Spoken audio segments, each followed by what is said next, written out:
Syracuse University Counter-Strike 2. I am Daniel Salgman, joined by Hayden Kim. We have a beautiful match for you tonight, a match on LAN. We have RIT taking on your Syracuse Orange. They're right behind me. They're sitting 5 on the right side, 5 on the left. Kimmer, what do we have to look forward to tonight? Yeah, absolutely. This is a huge matchup. This is Syracuse University's first tough opponent of the season. They played VCU last year, ranked number 18th in the country. They beat him in 2-0 pretty convincingly, 13-10 on the first map, 13-1 on the second map. Syracuse haven't had much of a challenge. RIT, on the other hand, the number 8 team in the country. Yep. I'm sorry, Syracuse number 9. So this is a top 10 matchup. This, of course, according to College Counter Rankings, a website based that tracks collegiate Counter-Strike.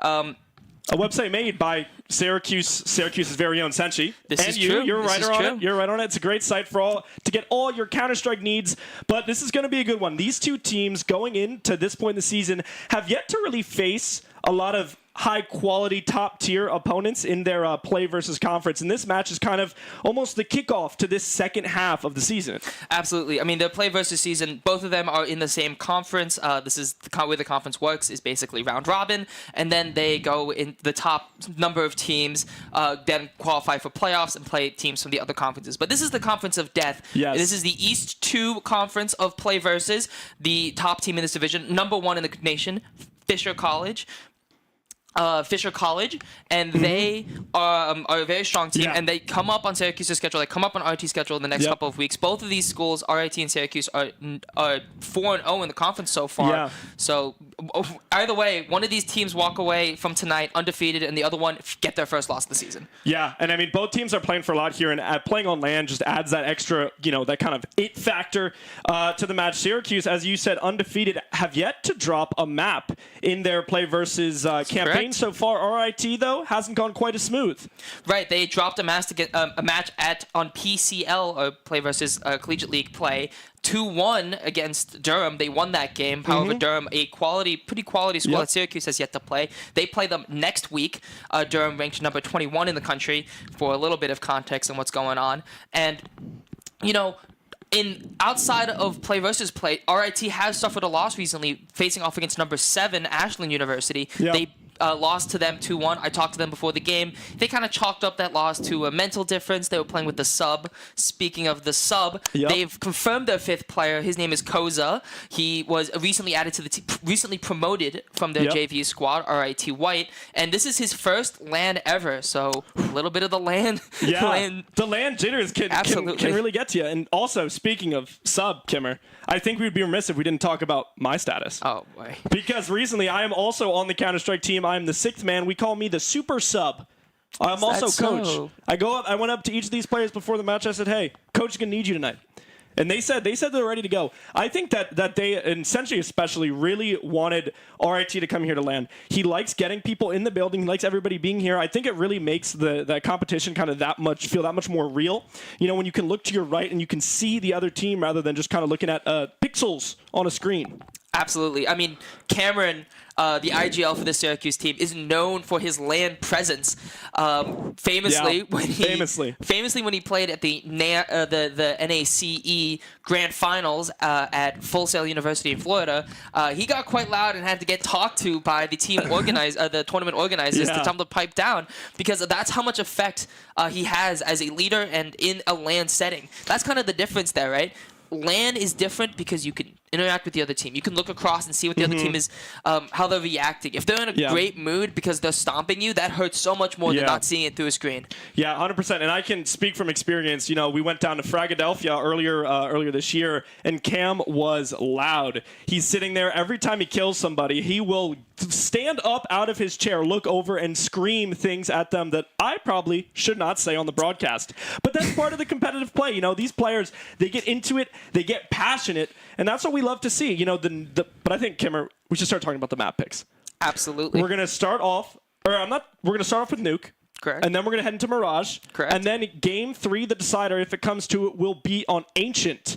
Now, what do you think about these picks? Yeah, both these teams not only are both from upstate New York, but also have very similar map pools. Syracuse prefer Ancient, Mirage, and Overpass, and the same with RIT. They prefer Ancient, Mirage, and Overpass as well. So all three of these maps are incredibly good. I'm sorry, Nuke. Syracuse's second favorite map is Nuke. Yeah. So they love playing on these maps. They have very similar map pools. So no matter what, we're kind of playing against both teams' ace maps to some extent. Yeah, both teams really have practiced these maps a lot. You know, obviously being in the practices, you see Cam always running through the nades, running through the lineups, running through their set plays, where they want to play on CT side, where they want to play on T side. And I know Syracuse, Senshi especially, loves playing Nuke.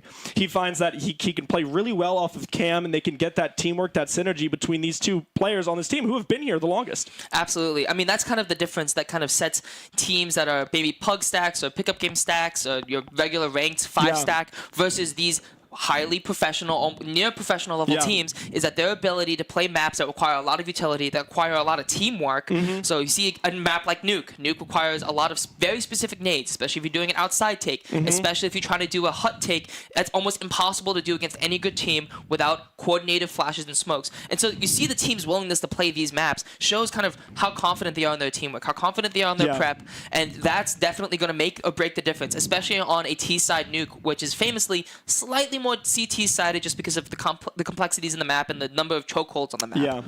Yeah, and I think, you know, like you were saying, these maps, these teams have the same map pool, so you're really going to see a battle of strategy, of practice, because if you're playing the same map, you both think you're good on Nuke. All right, we're going to play it, and we're going to see who's really better, who's been practicing, who knows their takes, who knows where to go. And it's also not just those set plays we're talking about, but in between the round, in between the action, you know, where the set strategies of the round kind of break down, there's still things that you can do. There are still places that you should know where to go, where to hold, and when you play, when you practice, you kind of iron these things out. So I think where the winner of this match might be the team who's kind of, you know, practiced the most, who's the most ready to deal with these situations on these maps. Yeah, both these teams have practiced a lot. Of course, ROT slightly less now with the new sub. I'm very interested to see how Koza performs as the newest player on this roster, who recently got elevated from the JV squad, as we talked about before, how he's going to perform and integrate with this team. They are a very capable team, though. They're very strong. They've historically been strong. They've been to NACE Grand Finals. They've won a couple of national championships in Counter-Strike. And the same thing with our own Syracuse team. They've won a national championship most recently in 2024. So both these teams, high pedigree. Both these teams bring a lot of experience. Cameron bring a lot of ECL semi-pro experience, where he's played against guys that you see on TV getting 1 million views every night. So there's a lot of competitive experience on both these teams. So at the end of the day, it comes down to aim. I think the utility, of course, matters. And I think if both these teams are properly prepped like we expect them to be, the utility will matter, yes, and hitting the utility consistently will matter, yes. But at the end of the day, if all the utility's hitting, it just comes down to clicking heads. Yeah, you got to click heads. And I think that on Syracuse, we got some real strong head clickers. We got Cam, obviously, you know, you've talked about with all this professional experience. You got Barry, you know, coming back in for his second year, an absolute demon on the AWP, and, you know, they're taking on RIT. But we are going to give you that match in just 1 second. We are going to hit a quick BRB where we sort out some technical issues, so please do not go anywhere. We will be right back.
Welcome back. Thank you for hanging with us through that little pause. Had to work out some audio issues. You know, computers code ones and zeros. It's bound to happen. But I want to talk about our first map. Kimmer. We start on Nuke, which was Syracuse's pick, so that means RIT gets to pick which side they want to start on. And what did they go with? They chose the CT side.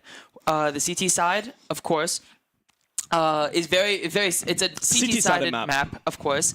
The map is has a lot of checkpoints, choke points. The T side is forced to make a lot of decisions as far as nades, as far as being able to set up for executes, especially on the A side. B side is slightly easier to hit just because you have more options on the T side. You can smoke outside, or you can fake smokes outside and then go ramp. However, again, utility cost here, you only have 5 smokes on the T side. And if you burn 2 or 3 of them on a fake outside, you only have maybe 2 or 3 smokes left to try to take B side and smoke everything to secure a plant. That is, of course, assuming you can get out of trophy into ramp and be able to take that space without... I mean, you're probably going to burn a smoke on a molly as well, trying to get out of that. And then winning the gunfight, of course. So T side, definitely harder. But if you have the utility lineups, which hopefully Syracuse does. They do. Trust me, they do. We will see. I'm on the team. We got the lineups. Hey, we'll see very shortly if those pay off or if RIT have prepped enough on Nuke to be able to play the CT side, know the counter nades. Very common strategy is that in an outside take, the CT side will use the frag grenade to clear the smoke for the cross, so they can see across and they can shoot people who are trying to cross from red box to secret. Yeah. No, Nuke can definitely be a little bit crazy, especially because those sites, right? They're stacked on top of each other. So you have A site on top, and then there's like a ladder here. There's a bunch of ways to get down, and then you have B site right below it. So you can rotate really quick, and that's what I was talking about before with these kind of mid-round calls. And that's where I think that you'll see Cam really shine, because he has that. He is obviously Syracuse's IGL. He has that kind of tier 2 semi-pro experience playing in FPL, playing in ECL. So in those situations where things kind of fall apart and someone has to come up with a strategy on the fly, I think that's where Cam really shines, and I think that's part of the reason why Syracuse really like playing Nuke. Yeah, absolutely. I mean, going back to that, the experience level on this map is you need to have a lot of experience on this map. As you said before, it's a stacked map, A side on top, B side on the bottom, which makes it difficult to hear. And to your point about fast rotates, yes, the rotates are fast, but they are loud. You have to destroy the vent and then drop down the vent to make a donk donk sound as soon as you fall down. Everyone in the map can hear that. So the thing about Nuke is it's a very complex map. There's a lot of things you have to consider when playing both CT and T side, and you really get into the weeds of it. Sound can betray you. The utility missing could betray you. Lineups could betray you. So there's a lot of factors that kind of go into this map, which is why if you're confident enough to pick the map, you have to have a plan on it, which Syracuse hopefully does. And what I want to talk about, right, we're talking about Cam. There was a college counter, again, collegecounter.org for all your collegiate Counter-Strike needs, article posted about this matchup, and someone made a comment about Cameron. Is that right, Cameron? This is true. Ex-captain, the captain, although he was named ex-captain before he became captain of the RIT team. But now it fits. But now it fits. Ex-captain, the captain of the RIT team, said, quote, "The main thing Cam brings really isn't aim. It's more the experience and knowledge of higher TCS." Cam took a little bit of exception to that now, did he? Them are fighting words. Because, look, I mean, every FPS player, every Counter-Strike player takes pride in their aim. Because at the end of the day, if you click the other person's head before they click your head, you win. You win the game. This is true. And Cam, obviously, we've been talking about him. We've been glazing him a little, but he said Cam can't aim. You think Cam can aim? I would have to strongly disagree with that one. I mean, he's probably the best, if not one of the best, if not the best aimer in the building right now. So that is a really tough sell to make, in my opinion. And I talked to Cam about this when this article came out, and he was not happy. He's aiming to prove them wrong. So we might see a life game out of Cam. We might see a life game out of Cam, and Cam's got that competitive spirit. He's got that dog in him. Exactly. Run me through RIT's roster, right? I think we got some new people. You know, we talk about the sophomore, correct, first ever LAN experience. Kind of try and run me through, what do you think is most important to keep in mind when you're going to play on LAN for the first time? Yeah, I mean, playing on LAN is really difficult for the first time. I mean, the first LAN jitters, it takes a second to kind of, you're not on your home setup. You have to bring your keyboard and your mouse and your mouse pad, make sure all the settings are correct on this new PC that they're setting up. You have to come mad early in order to make sure that's true. These guys have been in the building for the last hour and a half trying to set everything up and warming up on the new PCs and stuff. Yeah. But, I mean, someone to look out for on the side of RIT is their Opera, Sham. It's been on the team for a minute now. Was on this team last year as well. Sham, great Opera, has the experience. On the opposite side, Barry, the Opera for Syracuse University. This is his first full year, hopefully, playing on this team. And with this iteration of the roster, he's definitely more quiet in communications. Coming from China, there's a little bit of a language barrier. However, he is learning, and he's much better now than he was at the start of the year. So on either side, I mean, the op is king in Counter-Strike. So being able to perform with the op is so incredibly important. And so I think that's kind of the matchup we're kind of going to look at most here outside of the IGL matchup. Yeah. And one thing that I've been kind of noticing in Barry's play is I think Barry is at his best when he's being aggressive, right? When he's pushing up, playing on CT, pushing into T chokes. When you're on T, taking first contact and really getting the blood flowing, getting the juices flowing, because AWPing in CS is all about momentum. It's all about finding your groove. When an AWPer is on, it kind of can sometimes feel like you can't kill him. Yeah, there's nothing you can do. There's nothing you can do. It's a one-shot kill. And, if Barry is able to find that groove early, able to make some aggressive plays, I think RIT is gonna have to figure out some way to stop him. The only way to kill a guy who is AWPing and who's in his zone, his flow state, if you will, is utility. So, again, coming back to the utility game, we've got to see if there's a counter to this. And, of course, our utility can be counterplayed by a flash, can be countered by looking the other way. If they hit that flick shot, there's nothing you can do about that. Smokes now have counterplay as opposed to CSGO. You have frag grenades that can counter the smokes. So if you have a teammate throw a frag grenade and the op is on the other side, you're dead. Yeah, and another thing about those smokes, again, new in CS2, you can shoot through them. This is true. And so what you're going to see a lot is an M4A1S on the CT side being used to spam through smokes, because bullet tracers, right, they come out of every gun in Counter-Strike that is not silenced. So when a bullet tracer's coming, right, let's say you're here, I'm spamming through a smoke and I have an AK, you can see the bullet tracers, and these players have thousands upon thousands upon thousands of hours. So they see a bullet tracer come through a smoke, they know exactly where the person is on the other side. But with that M4A1S and with the USPS, there is no, and I guess technically the MP5. This is true, actually. It does have a silencer on it. But no one uses it. Terrible gun. There are no tracers. So you can kind of spam through the smoke, not entirely for free, but it's a lot better. It's a lot more valuable, and you can really create big gaps in the smoke where you can just kind of see the T's crossing or the CT's crossing. It's been an absolute meta change, and I think that really that's the thing that really brings a lot of balance to the game right now, is the ability that utility can be countered. There's a lot of... I like to think of Counter-Strike as like chess. You make one move. It's the chess of video games. It really is. Everyone wants to be Counter-Strike. They do. The beauty of it is that there's counterplay to everything. You see your opponent do one thing, you can counter with a different movement, whether it be at the micro level, where it's individual smokes, nades, positions, or at the macro level, swing rounds, low buys, eco strats, pistol strats. You really have a lot of options when it comes to this. And this is why I kind of want to double back to the IGL battle between Cameron on one side and X-Captain on the other.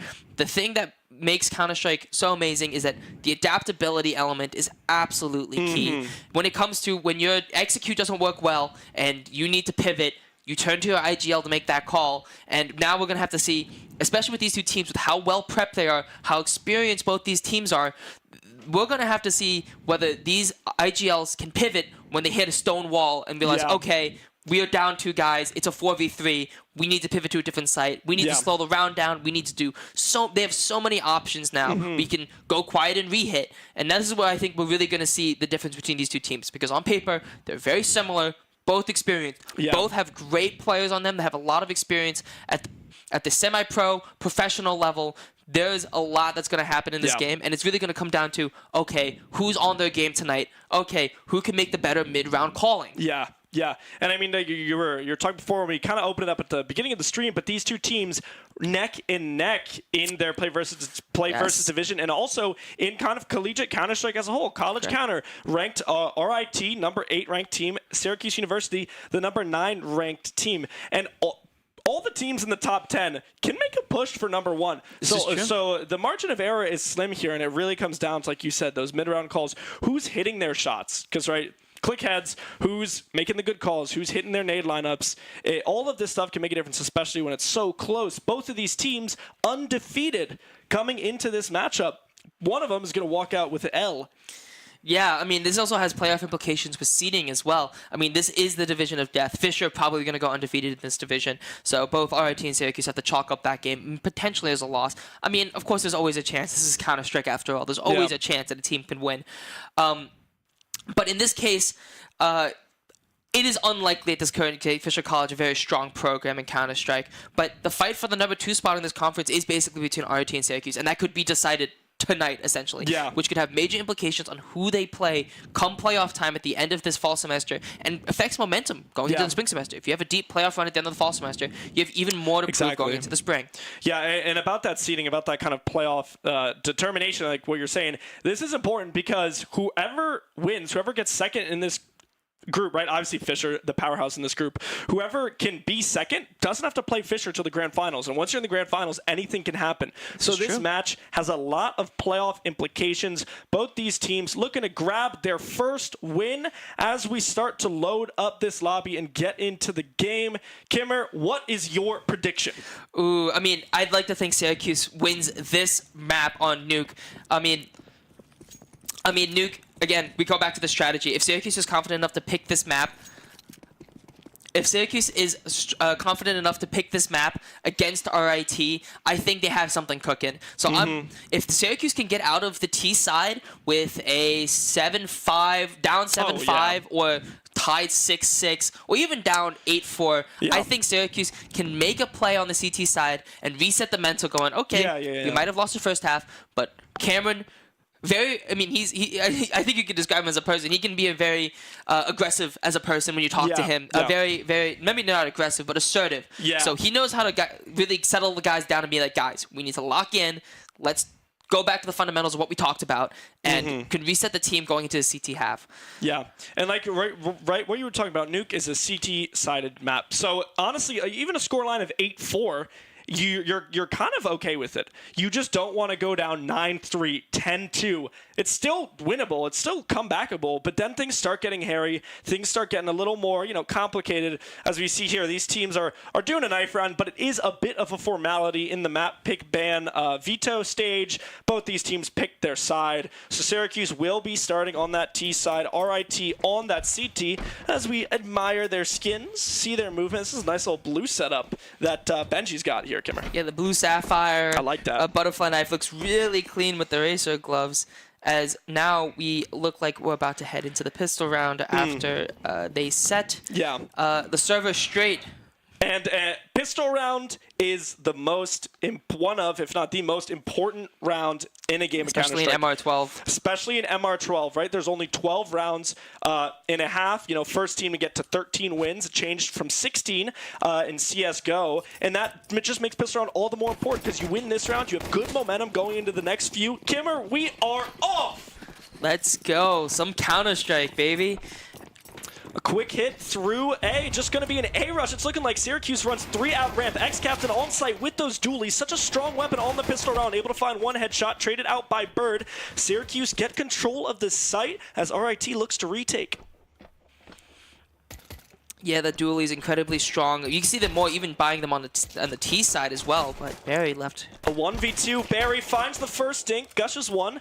6 HP for one, 80 on the other. Barry 46 HP with that Glock, trying to take some shots. Sham creeps over on the right, finds the headshot, and they take the pistol, RIT. Yeah, Syracuse were kind of gambling on being able to take that HUD control and then get out onto the site to get the plant down. However, X-Captain put a little bit of trouble in their way. X-Captain with the dually is able to take them at close range, and all you have to do is spam and hit a headshot, and you basically will win the round, which is basically what happened for Syracuse, as they failed to take the site and then couldn't kill X-Captain in time before reinforcements came in. Yeah, so the money situation for this round, how it works, when one side wins the pistol, the other side, if they don't get a bomb plant, can really just buy some pistols. You see none of Syracuse has armor, none of them have nades, and they're going against a pretty decent buy here from RIT. Bird tries to creep his way into garage, taken down by Benji. Nice shot. With the D. Okay. Able to get the trade now. Sham takes down Barry. finds a double on the other side of the map. Koza sitting here with this XM, looking in squeaky. Not going to find anything, as it's a pretty smooth cleanup for RIT. One thing I wanted to point out is Koza has an XM right now. He was sitting on top of Hut with a shotgun, kind of just praying they ran out on pistols with no armor. But now he's stuck with the XM going into Syracuse's buy round. Syracuse should be favored in this round, but we'll just have to wait and see. Yeah, Syracuse able to get a pretty decent buy here. You see AKs, head armors all throughout Syracuse. Not as many nades as you might like. RIT on the other hand is a pretty full utility buy as we see what Cam, the IGL for Syracuse, can dial up here on the first buy round. As the round slows down, they opted to go a lot slower. They went pretty fast in the last 2 rounds.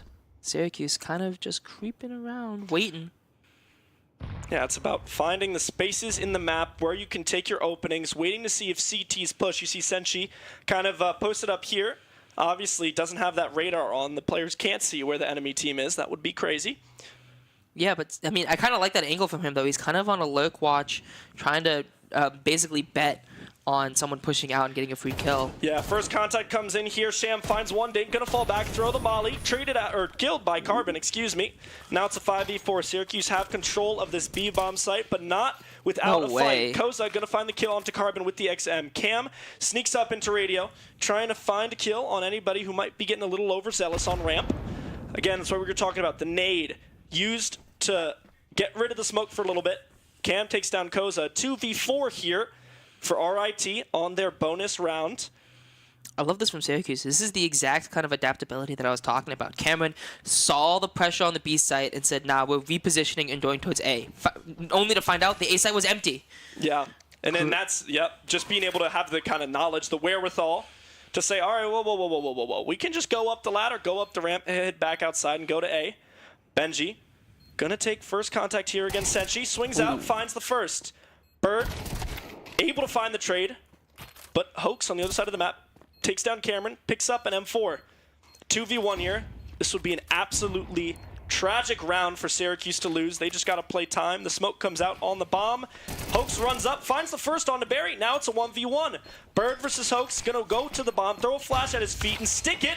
Bird with the knife adds an extra $1,500 to his bank account and clutches that round out. You know, I'm kind of happy he gets the knife there because I can't believe that Koza gets an XM kill and $1,200 to the bank account basically just by falling down vent and hitting a shot, like basically spamming with the XM. So I was like, Syracuse needs to balance out that econ somehow, and they do with the knife. But that was a great round from Syracuse. I love the calling from Cameron there. Great rotate off of the B side to go back towards A. Looking at the buy here, RIT, pistols, a little bit of armor, a molly on Hoax, but otherwise not much to write home about. Syracuse, pretty decent buy on their own hand. Koza, though, finds that first headshot. Everyone's hitting Bird. their deke shots tonight. Syracuse move towards outside. Again, the smoke wall blocking out vision from the CTs. The T's now creeping through it. Carbon. Oh, he's going to walk straight through it. He's going to walk straight through. He wants to go in a garage. You see Cam spraying some common angles for the CTs to hide in. This is an interesting angle from the side of Syracuse. I kind of like this garage walk. Very unorthodox. I don't know if they're going to be ready for it. Barry, though, gets the kill. Hoax trades it out on the other side of the map on Senshi. Ex-captain here with the flank. If he can get out there in time and catch these T's as they start moving up towards heaven, that would be a big push. But Carbon gonna move towards this A site. Gonna run maybe into Koza. In Hut. Sees the leg. Koza backs out, trying to take that jiggle peek, but that fight is so hard to take from Hut when the T's are on heaven. Ex-captain finds that first kill with the PG-50 on the Carbon. Syracuse now a 2v4, made a 2v3 from Barry. 1v3 for Barry. Tries to swing out, find one.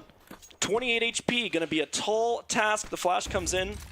Barry takes a step back, looking, sees one, doesn't quite find it. RIT playing it patient. Barry swings out, taken down by Sham on the eco. RIT able to kind of just outlast. Yeah, that's a round you really hate to lose if you're Syracuse. I mean, Syracuse come in with 5 AKs, while aside of RIT, 3 deagles, a Tech 9, and an MP9 at the beginning of that round. And RIT able to find some key picks. Sench was caught out on the lurk, and then the round just kind of fell apart from there. I liked the call originally to try to take this heaven and then wrap around towards A, but they just couldn't get the kills that were necessary, and losing to these to the weak guns was pretty bad. It's going to be a ramp rush here from Syracuse. Sham here with the AWP is going to be the first line of defense. Syracuse going to try and rush through the smoke and overwhelm him. The flash comes out. Sham full blind, tries to back up. Senshi finds the first kill on a hoax. Sham throws that molly cover, strikes now, has to pull out to Deagle, finds the one, a second from Sham. Bird runs out, able to find the trade, picks up the AWP and the bomb. Two coming from the single door. Bird, uncharacteristic whiff, but traded out by Senshi. The two captains going back and forth now. The smoke goes in, allows Bird to get a safe plant. Koza, though, takes the planter. Senshi tries to get down, but Benji from a ramp able to run down, jump on top of him. Syracuse go down 4-1. Yeah, Bird missing that op shot there. That's an easy op shot that he was unable to hit. I mean, Bird, typically not the opper for this team. That would be Barry and on occasion Cameron in the two op setups that we may see on Ancient if we get there. But yeah, an unbelievable whiff that kind of lost them the round, if I'm going to be honest with you, because Sench had to give away his position in order to try to get that kill there. Yeah, that's a shot you want to hit, and I know Bird knows that he has to hit that, and I think Bird is going to hit those in the future. But now a very crucial round for Syracuse, right? They're able to buy a full buy, they get their nades, they got their guns, and they're really going to have to win this, or else the economy might start getting out of hand. Absolutely. I mean, we can already see the AWP kind of posted up in the back of garage. Pop flash Sorry, comes Benji out. in the back of garage. Yeah, and as we see that, M4A1S able to spam through the smoke, tags down Barry and Carbon a little bit. Syracuse not able to really respond. Sham from Heaven able to find the first onto Barry. Carbon, though, sneaks behind the smoke and down into Secret. Yeah, that looks like a missed outside smoke on the side of Syracuse. Both of them were kind of lined up towards garage. Not ignoring the Heaven position, basically, looking out towards outside. 4v5. Go tries to push ramp, but Sham with that AWP is going to sit there on the defense. Cam, though, able to find that first headshot. A 2v4. The two old guard of Syracuse, Cameron and Senshi, in a vital round for Syracuse's T-side here on Nuke. Hoax was about to leave the B site. Wait, B site is like totally empty right now. B site's empty, but they're going to hear the nades, and they're going to know that the push is coming in. Again, Senshi able to find a nice kill onto Benji to make this important round a little bit more manageable. Big bomb plan here. Oh no, he fakes it. Yeah, again, Cam just trying to find the right position. Opts to walk up towards Silo, sprayed through the smoke. Koza able to tell, based on the sound of the bomb plant, where Cam is planting. And now 10 seconds left in a 1v3. Senshi has no choice but to kind of try and either hide or die. He opts to die, because if you're a T and the clock strikes 0, you don't get money for the next round. This is correct. So that's why Senshi just kind of ran in there. You want to die because you want to get that money going into the next round. If you get killed after time on the T side, your economy is in shambles. I mean, I think that was just a great play from RIT. They knew the timings. They knew that the B side was going to empty. And it was kind of just letting them play and let the paranoia kind of feed Syracuse and make Syracuse make the mistakes, which they did. Cam, I don't even think it was the bomb plant that triggered it. It was him jumping and landing on those grates that made that loud noise and gave his position away. As Syracuse head back into this pretty bad bye. Yeah, Mac 10 on Bird, Deagles, Tech 9s on the rest against a full healthy bye from RIT. This is not the start you'd like to see if you're Syracuse. 2 rounds, really important swing rounds that you'd really want to get back. Koza gonna hear the door open, sees them all running out, and what is he able to find? 2 before Barry trades him out with the Deagle. Syracuse gonna use this to explode out onto the gay site, but Sham and X-Captain are there waiting with open arms and open barrels. They find the kills. I got scared there for a second. I thought Koza was whiffing those shots, and I was like, ooh, this could be the opportunity for Syracuse, but Syracuse couldn't get the kill back. Both teams kind of missing, and you're going to see Cameron call this first terrorist timeout. Yeah, attack pause here as a random person joins the lobby. So that's the thing about LAN. It was probably someone else in the Shine, the beautiful Shine Gaming and Esports Center. We'll work this out pretty quickly. Syracuse get some extra time here to discuss tactics. Okay, so that'll disrupt the tac pause. But Kimmer, we can talk about if you're Syracuse, what are you saying? If you're Cam, right, you're the IGL, you call that timeout, what are you saying? I mean, we could really break down all the round losses here. I mean, 2 of the first round lost pistol, close pistol round. I mean, you wish you have a pistol back, but lose a pistol, not a big deal. Second round is your kind of save round. I mean, they weren't expected to win that, and they didn't. Your third round, they're able to pick up the win, make it 2-1 on the bye round versus a weak bye from the side of RIT.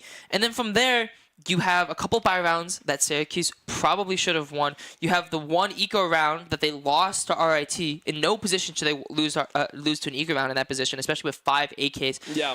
I mean, a great shot on the side of Koza. Their outside defense looks phenomenal right now for the side of RIT. Yeah, they're playing solid. They're having Koza play this position in garage, which is very interesting to have a player who's pretty new play a pretty important position on the map. That's typically where you put your star players in that mini A-site kind of position where you want your players. You know, Nico plays that position formerly with G2, now with Team Falcons. Yep. And now that position is played by, I believe, Kyosuke, as looks like we're about to get back into the game. Yeah, back into the match on an important round for Syracuse. They call the attack, and they're able to get a pretty full buy, a nice smattering of nades. Barry without armor, but, you know, against these guns, at this level of play, a lot of times you get shot once, you die. Sham holding top silo with the AWP. Bird on the other side, creeping through.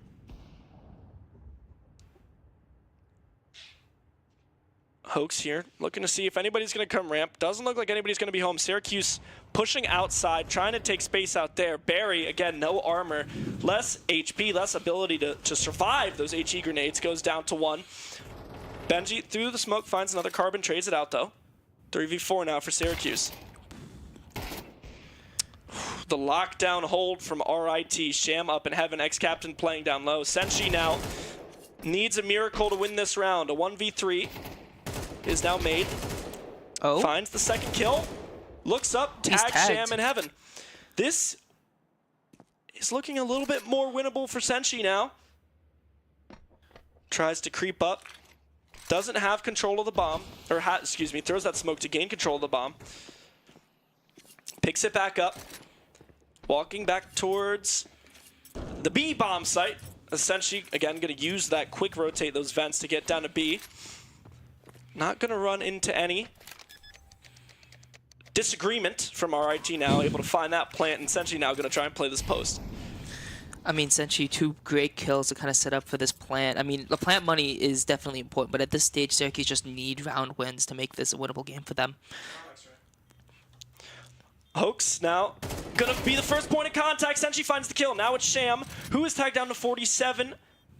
HP. Oh, he heard the door open. Senshi gonna swing out, finds the timing. Senshi, the Syracuse captain, with the 1v4 Jubilee from the side of Syracuse. Smiles, claps. That was a vital, vital clutch, and the captain got it done. Yeah, Syracuse needed that, absolutely needed it. Heroics from their team captain, separate from their IGL, Cameron, their IGL. But Senshi, typically their anchor player and lurker on T side, really clutches up in a 1v4 situation. It was a beautiful. I think he played that perfectly. There's nothing I would have changed. Syracuse now looking to ride the momentum, getting aggressive. Senshi runs right into the open arms of Sham and Hoax. Double stack this ramp. Syracuse tried to keep it fast, keep it going, but disaster strikes as now Barry. Maybe he can do it again. Kimmer, thoughts? 1v5 is a little tough, especially with 34 HP. But something interesting I kind of want to point out right now is RIT's responding to Syracuse by changing the positioning. Sham been playing heaven this whole time with the AWP to help with the outside defense, but also being able to drop and help with the ramp defense. Yep. But he started ramp this round, which is not what he's been doing at all this game, which kind of shows that RIT is adapting. Again, both these teams experienced. They know what to expect. Now, Syracuse, now with a kind of an eco buy. You have 2 Galils, it looks like 2 AKs and a Tech 9 on the side of Barry, but Barry has a little bit of utility.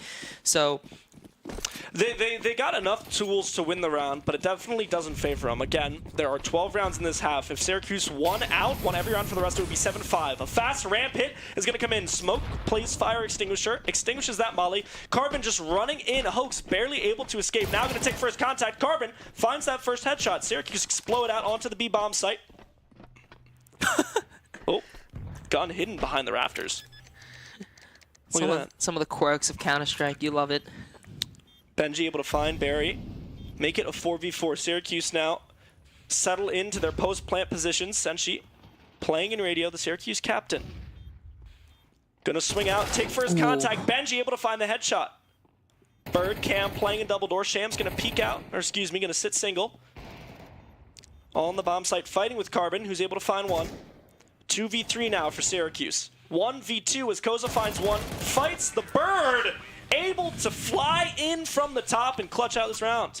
Yeah, that round doesn't win without Carbon. Carbon playing a key entry role for the Syracuse team. Able to take that space, tried basically the same play. I mean, what an insane call. What a confident call from Cameron to just be, yeah, we got destroyed in ramp, but let's just do it again. Let's just do it again. If at first you don't succeed, try again. I love this shot. Here you can see our setup. You can see the beautiful stage of the Shine Gaming Esports Center. These teams lined up next to each other as attack pause comes in from RIT. Yeah, RIT probably just trying to stop the bleeding. They know that the momentum shifting, Counter-Strike, a very momentum-based game, who's feeling it, who's not from round to round. So RIT hoping to head that off, call a little timeout, regroup the troops. Syracuse came out flying that round, so if you're inside RIT, it feels kind of that round felt kind of hopeless because they were just flying at you with everything. They were running through mollies. They did not care. So if you're RIT, I was like, oh, okay. Okay, all right, slow down. Pause, take a breath. Let's figure it out, and let's get back into it. Again, if Syracuse are able to win these last 2 rounds of this first half, that puts them in a very good position moving into the CT side. Yeah, and I really love the change of pace from Syracuse. They were very slow, very cautious the first few rounds. They realized that wasn't working and was like, all right, let's just put our foot on the accelerator. Senshi going to get chucked down to 63 hit points by a well-placed grenade. Little gap in that smoke. Lucked out, no one was watching. Syracuse put 4 outside. Carbon takes first contact, finds the kill, traded out. Excuse me, on the other side of the map, ex-captain finds Senshi, who's playing the lurk. Syracuse, though, gonna move out onto this B site, going to face some gunfire. Hoax finds one. Cameron able to get the trade.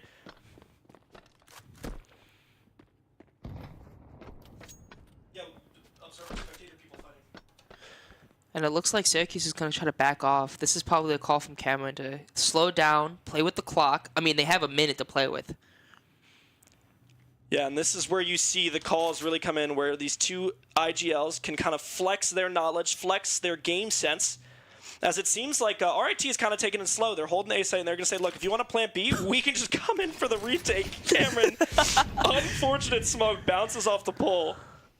Picks up that second molly, throws to the other side of ramp. Hoax, backside top of Raptor, able to find the first onto Barry. Carbon, a good trade, equalizes down to a 2v2. Cameron in a tough spot. Carbon has to do a lot here.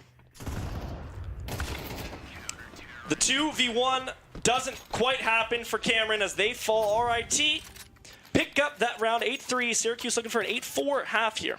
And this is the chess element I was kind of talking about. I think it was a great call from Syracuse to slow down the round. After the first 2 rounds, they were able to kind of slow down, reassess, and then decide to re-hit B. However, for the side of RIT, they decided to do the same. That's the kind of response that you'd like to see. Yeah, I got you. Sorry.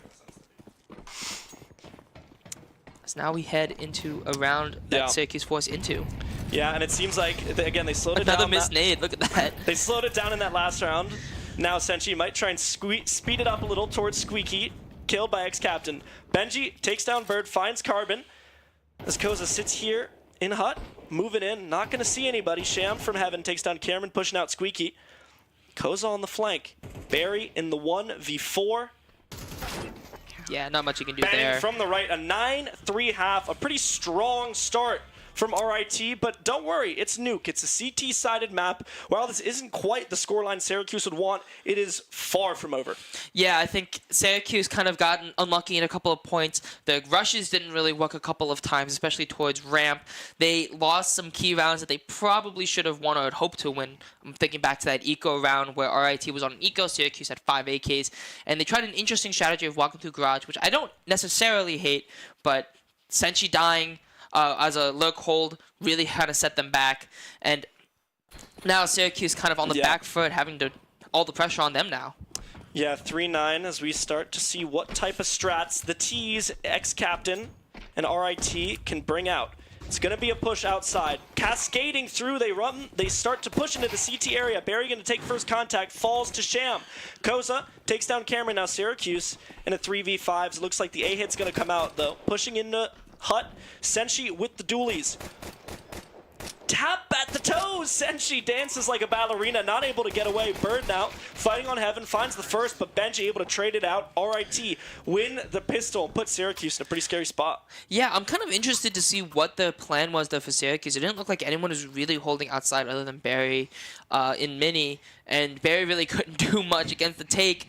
I mean, he wasn't in mini. I'm sorry, he was in bottom ladder and was and decon and wasn't really able to do much as he was kind of run over, and there really wasn't any outside hold. So, kind of curious what the plan was there, but Syracuse really needed to hope it on a prayer right now. This is a big round, and you see Syracuse knows the gravity. They force into this round. They buy MP9s, 5.7s, Deagles. They buy armor. They buy everything they can, because if you lose this round, you're only one away from fighting for game point with every single round. Playing slow for Syracuse. Yeah, I like this call from Syracuse. Not trying to take too much space as Carbon gets another kill. Carbon with these pistol kills have been unbelievable. I think this is his 3rd or 4th pistol kill already. Yeah. Carbon creeping through outside. That's the AK. That's huge. Gun. That's absolutely massive. What is the response from RIT gonna look like? Looks like it might be a ramp hit. Barry.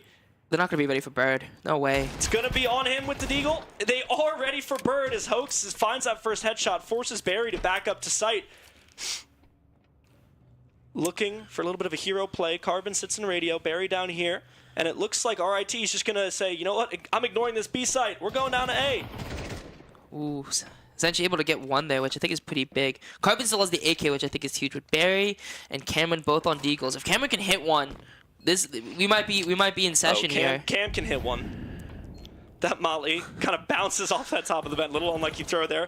Koza finds Barry, but now it's a 2v3. Benji Koza make it a 3v0 as RIT keeps rolling through Syracuse up 11-3. Yeah, I mean, this is pretty dominant from the side of RIT. I mean, on the CT side, they were stonewalling Syracuse. I mean, Syracuse couldn't get anything going on the T side. And now, Syracuse on the T side try to force into this round. Now they're super broke. This basically, that might have decided the map, unless Syracuse can pull off an incredible pistol win here, which seems unlikely given the buy at the moment. Yeah, they're just opting for a light buy, so they want to have enough money to be able to have guns in the next round and try and fight from there. But for now, RIT, they have a good grasp of the game. They know that they have the better guns. They know that Syracuse might get a little antsy, might push up forward. Hoax now going to fight Senshi, finds that first headshot. Moving in, clearing the angles on the A side, opts to back out. Go back towards Squeaky as Benji takes down Barry. 3v5 here for Syracuse. Sham finds another.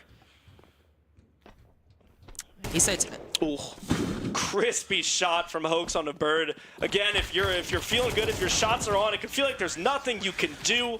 Carbon try as he may, unable to get anything done. Syracuse fighting for their map life on their own pick, might I add. Yeah, getting rolled on your own map pick is really tough, and I was hoping to see him more. This is the first time Barry's going to have an op, by the way, this entire map, I'm pretty sure. And it's just a glass cannon. No util, no armor. They're really putting all the cards in Barry's hand.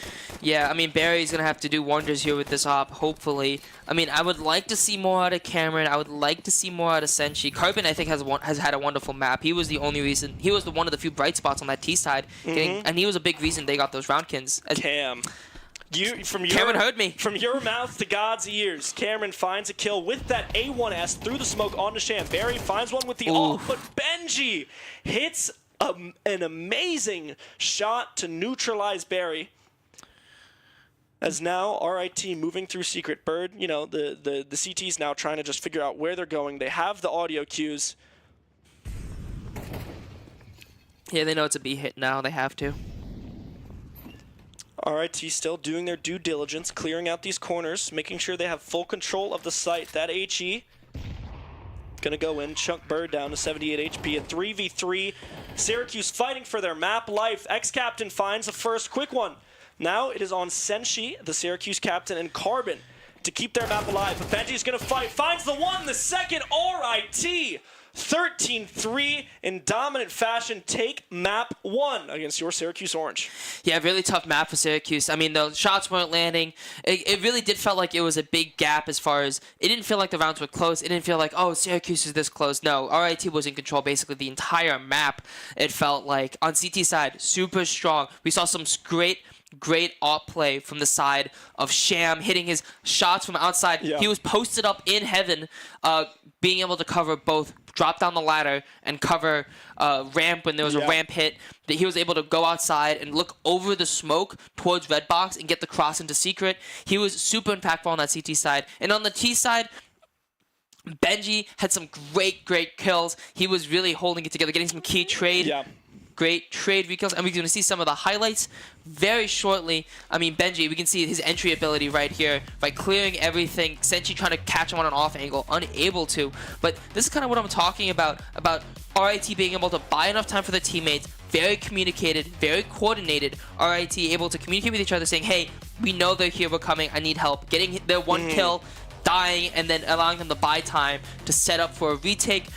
Syracuse on the T side got a lot of plants down, but lost on the retakes. This round, probably the only bright spot for Syracuse in this map. Of course, the Senshi 1v4. I mean, this is what you want from Syracuse, but they just weren't able to capitalize. They weren't able to take that momentum and carry it into the later rounds. It kind of felt like Syracuse just like they would die. And that's props to RIT. They were hitting their shots. And again, in a game like this, it's about clicking heads. If you're clicking heads, you're going to win the map.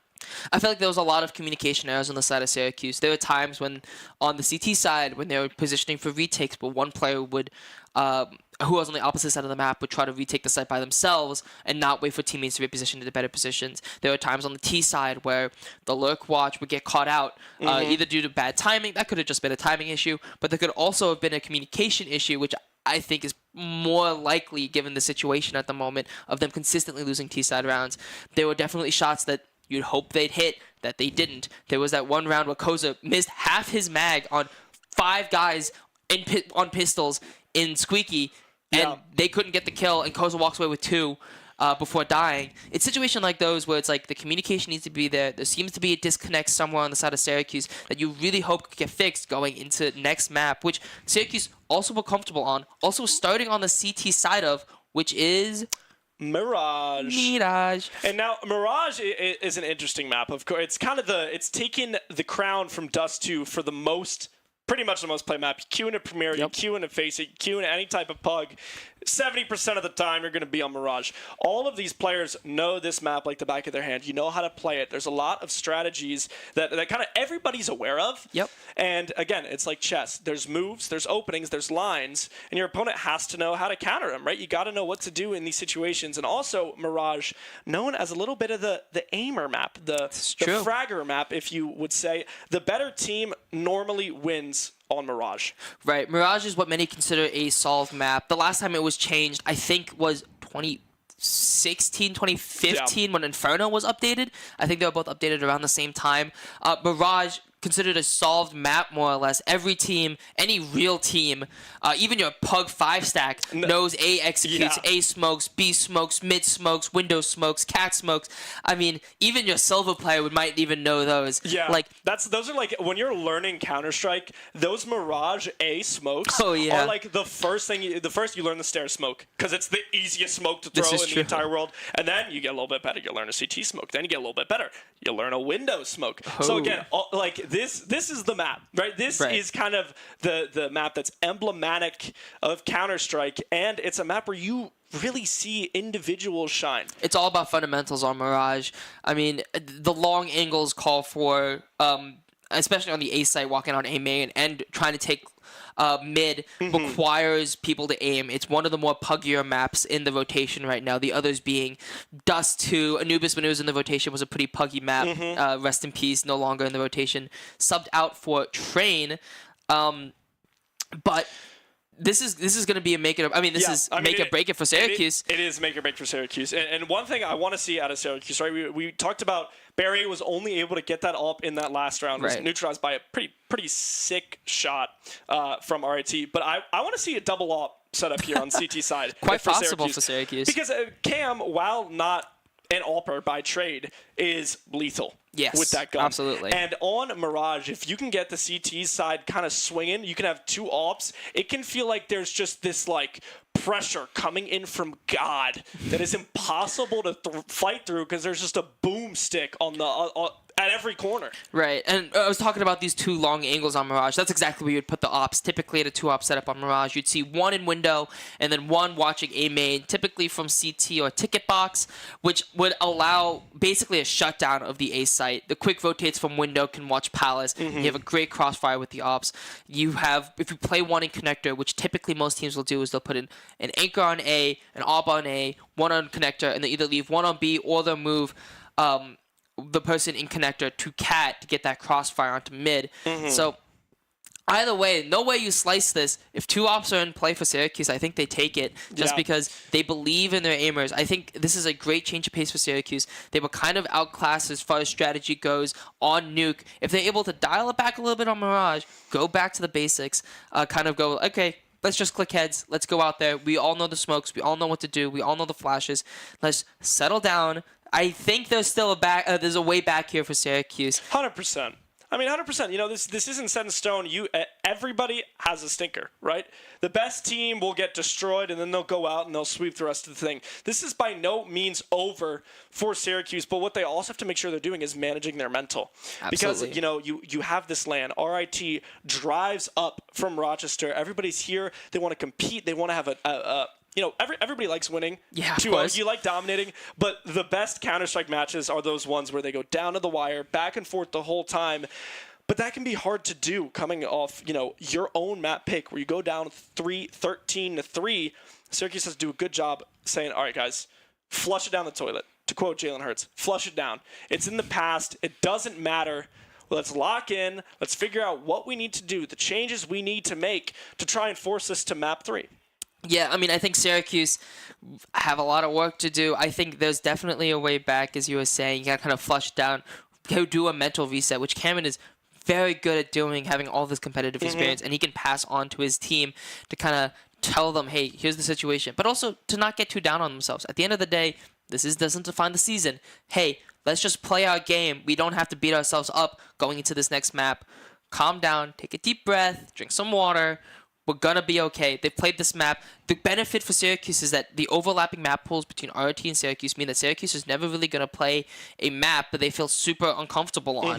That they're never going to play a map where it's like Train, where they haven't maybe done as much map work on Train, or Inferno. Terrible map, which is just a terrible map.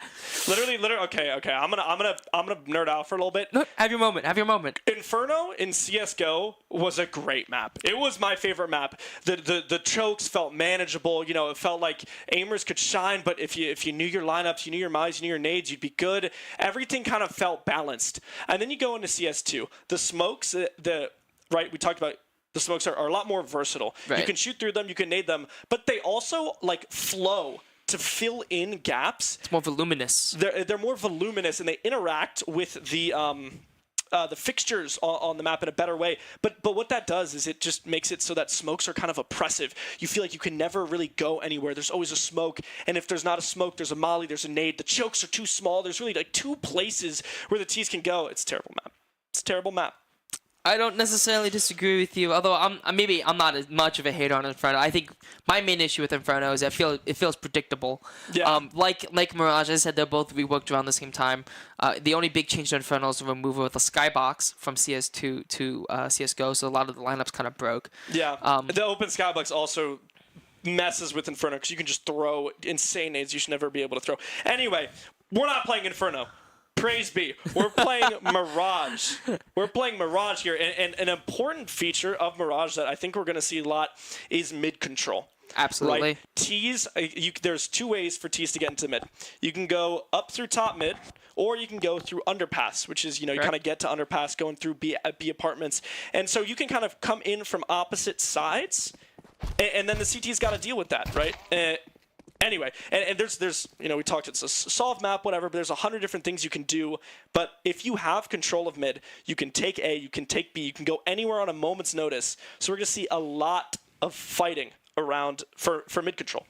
Yeah, I mean, that's a great point. I mean, I think the beauty of Mirage is not necessarily how basic it is, but also how important it is for, again, fundamentals. One of the major points in Counter-Strike is map control, and Mirage, of course, highly values that. If you have mid control, you always have to worry about someone walking up cat if you're on B, walking up con if you're on A. Especially if you're walking up con. Con is one of the most important positions on the map. Having control of mid and having control of con for both the CTs and T side are incredibly important, because if you're playing behind triple boxes on A as an anchor on the CT side and you see a T flying up con, there is nothing you can do. Yeah. So we boot up into Mirage. The countdown is starting. We are live. We are about to be off. Syracuse University Orange down 1-0 against RIT Orange as well. A little bit funny there. This is a very important pistol round for Syracuse. You got to get the momentum early. Set the tone. I think if Syracuse win this pistol round, I think that'll define a lot of what this map has going on for them. Yeah, you see Senchi here just jump spotting A main. He doesn't want to take a fight. He just wants to get information. If he sees people there, he's going to back off and make the call for his team. But RIT kind of seems like, not kind of seems like, they are stacked towards the A bomb site. The execute comes out. Bird goes down, hiding under Palace. Carbon able to find one. Ex-captain, again, Cameron. Koza pushes out onto site, finds the headshot onto the player at stairs, and now Senchi left in a 1v3 has to do it all. What an insane shot from Koza, running headshot towards stairs. Glock is OP. I believe if that was Bird. 12 bullets. I mean, if you're Bird, it's like, what do you do? Yeah, it's a little tragic. 12 bullets here from Senchi. Able to find one, tries to flick over to the second. 4 bullets left in that USP. Now he's got many more bullets left in that USP.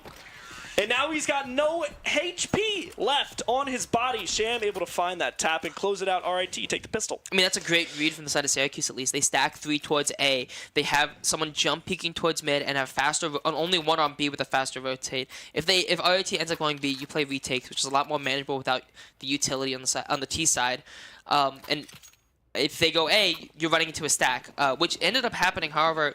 RIT investing in a molly that round, able to molly out the underneath of scaffolding, which is where 2 players were sitting for the side of Syracuse. Yeah, if you're sitting under Palace and you hear a molly thrown, you're counting your days because you're gonna go down.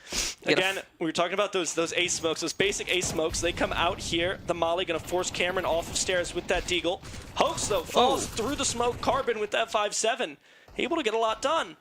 Cameron with the deagle, able to get more done before he's traded out by ex-captain. Bird tries to run up, traded out by ex-captain though. Koza with another nade kill. He got one in the last map as well. Barry with this deagle, what can he do? Full blind, not much. Senchi and CT, they don't really know. Senchi's able to find that first headshot, picks up the deagle, 1 Palace, looking for the headshot, doesn't quite get it. Sham closes it out, now Syracuse gonna have a bye. Even though Syracuse lost these 2 rounds, I feel like such a homer at the moment, but even though Syracuse lost these two rounds, I don't necessarily hate the way that Syracuse lost, if that makes sense. Syracuse made the right read on the A side, couldn't quite get the aim down, and then again, on a pretty low, on a basically just USPs, they're able to make something out of nothing, getting 3 kills, killing the bomb carrier. And if you notice, those kills that Syracuse were able to get are the reasons why you see Galil on Hoax and ex-captain. So all these little things matter, and they add up.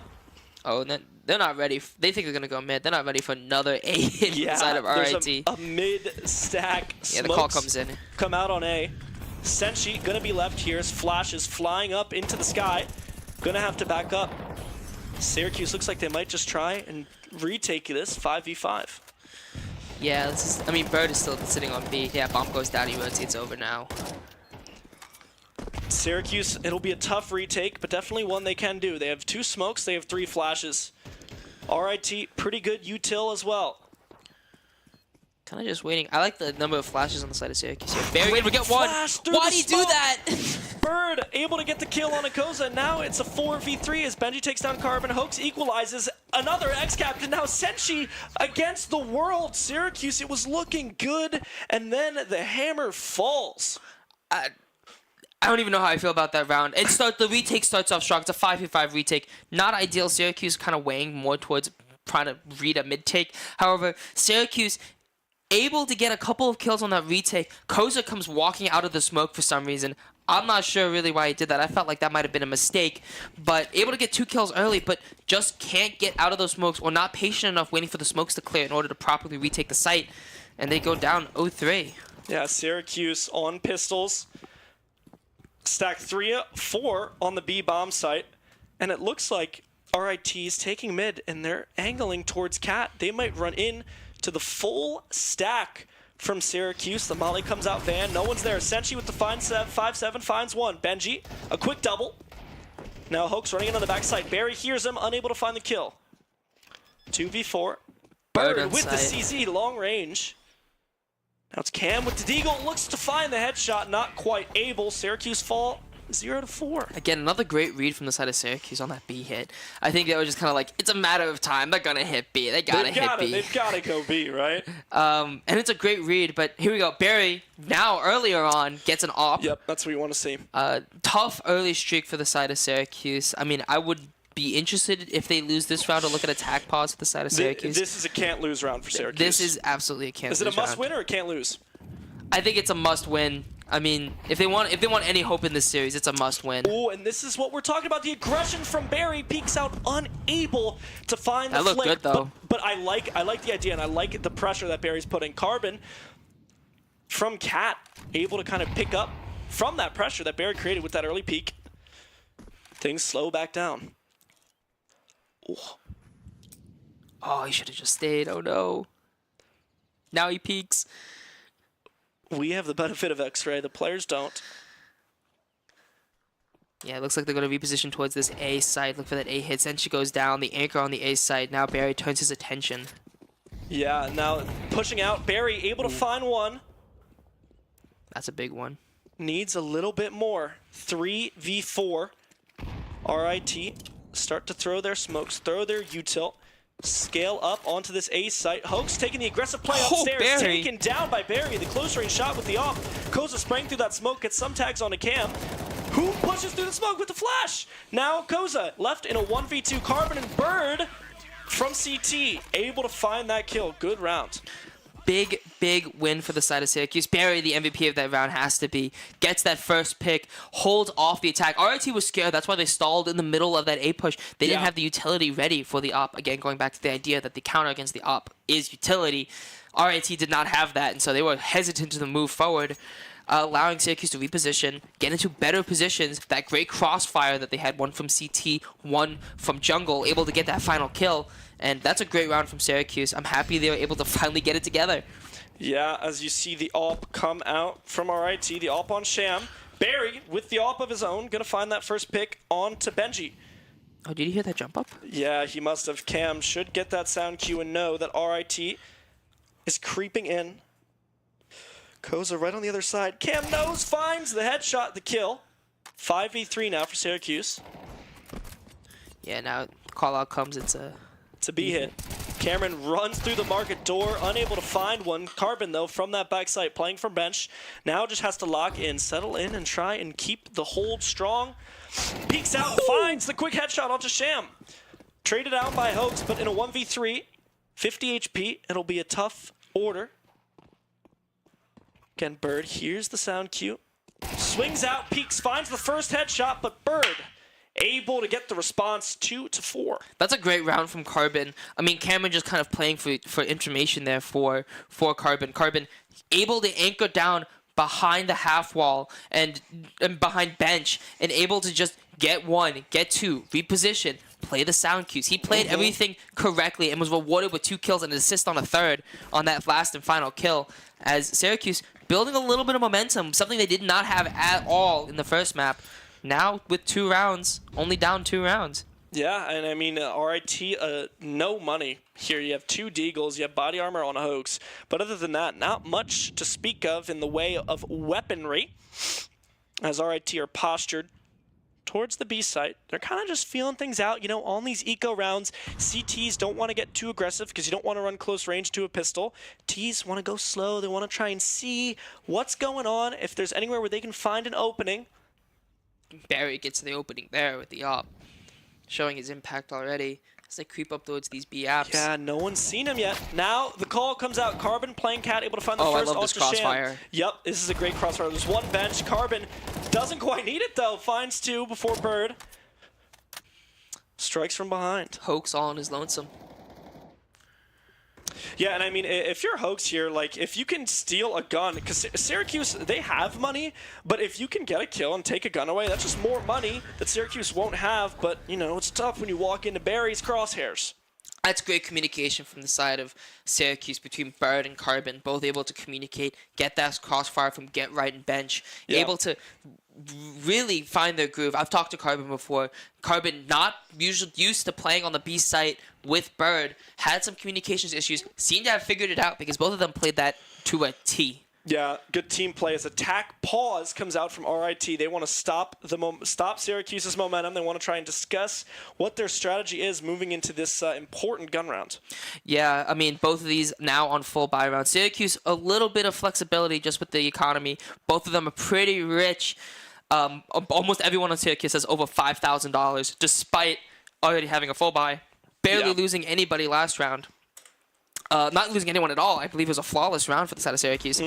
As now we head into a crucial round. A lot of utility on the side of RIT, though. That is concerning. Yeah, and it looks like they're going to move towards mid. You see Cam playing in that smoked off window with that M4 A1S, like we're talking about, able to shoot through smokes without revealing yourself. We do a little education here. Teaches people about the game. This is an educational stream, Kimmer. Yeah, call me Fallen, Professor. And again, 2 come from underpass, 3 come from top mid. They're able to kind of sandwich mid and get control. Now, I mean, Syracuse obviously knows this. They know that they have to be, you know, be worried about Cat, worried about Khan, but their attention also has to be split between these choke points on the map, and that's why mid can be so valuable. Hoax Cameron doesn't know. Does he? Snuck in to window. Cameron has an idea. Gonna be able to spot out the belt, but not find the kill. Hoax with the strong first headshot onto Cameron, but Barry with that op finds one A main. Oh, now they're scared about this jungle. Yeah. RIT all kind of grouped up in jungle, trying to figure out if they want to go A. Maybe they want to take it back towards B. Senshi going to get killed under Palace. Now is where you really want to see Barry shine. Unable to find the first on the cross, and Koza able to shut it down. Now Carbon in a 1v4. RIT has low HP. This is definitely winnable for Carbon, but RIT playing strong, playing together. Ex-captain uncrouches, takes down the head of Carbon. RIT win a crucial round for their economy. I mean, RIT kind of taking full advantage of that tag pause there, right? Talking it over, going back to the fundamentals. I mean, Koza, for someone who's so new to this roster and is recently promoted from the JV roster, I feel like has had a lot of impact on both of these games so far. Koza playing a key position on CT's side on Nuke, now showing some more fruit on the side of the T side, I should say, as Syracuse still able to buy, still able to afford an op for Barry. Little less utility on Senshi and Barry, but a lot of Counter-Strike left to play as the Molly comes out. Hoax just going to run through a Palace. So CT Molly. Mollies don't do a lot of damage. Senshi tries to fight it, unable to find it. Goes down to Benji. Cameron, though, trades it out. Finds a kill on the Sham. RIT going to have control of this A site. An equal strength retake here for Syracuse. 2 are going to be towards connector jungle. 2 are going to be towards CT. A good flash. No. Bird tries to swing through. Unable to find the kill. The nade should find one. Carbon cleans it up through the smoke. It's a 3v3 Hoax on the other side of this smoke. Cameron able to find Koza on site.